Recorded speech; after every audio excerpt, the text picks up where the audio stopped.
সকালবেলা আজকে ঘুম থেকে উঠে দেখি ওয়েদারটা ভীষণ মেঘলা, আর আজকে আমার উইক অফও ছিল। ওয়েদারটা দেখে মনটা ভালো হয়ে গেল। আর আজকে আমার হাজব্যান্ডও বাড়িতে ছিল, মানে আমরা এখন কলকাতায় রয়েছি আমাদের বাড়িতে। তো ভাবলাম আজকে কি ব্রেকফাস্ট করা যায়, তো একটু লুচি আর আলুর তরকারি করলাম। যেহেতু আমি এখন ডায়েট করি, তাই একদমই তেলে ভাজাটা আমি খাই না। আর আমার হাজব্যান্ডও অনেক দিন পর বাড়িতে এসছে, প্রায় 1 মাস পর। তাই আমি ভাবলাম আজকে একটু লুচি আর আলুর তরকারি করি। ওকেও জিজ্ঞাসা করলাম, ও বললো হ্যাঁ ঠিক আছে করো, খাবো। তাই যেরকম বলা সেরকম কাজ।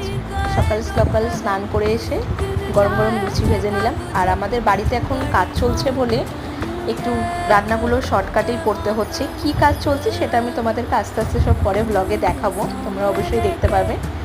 তো অলরেডি কথা বলতে বলতে লুচিটাও ভাজা হয়ে গেল, আর আলুর তরকারিটাও রান্না করা হয়ে গেছিলো। তা গরম গরম লুচি ভেজে আমার হাজব্যান্ডকে খেতে দিলাম, নিজেরাও খেলাম। তো এইভাবে আজকের দিনটা বেশ ভালোভাবে কাটালাম।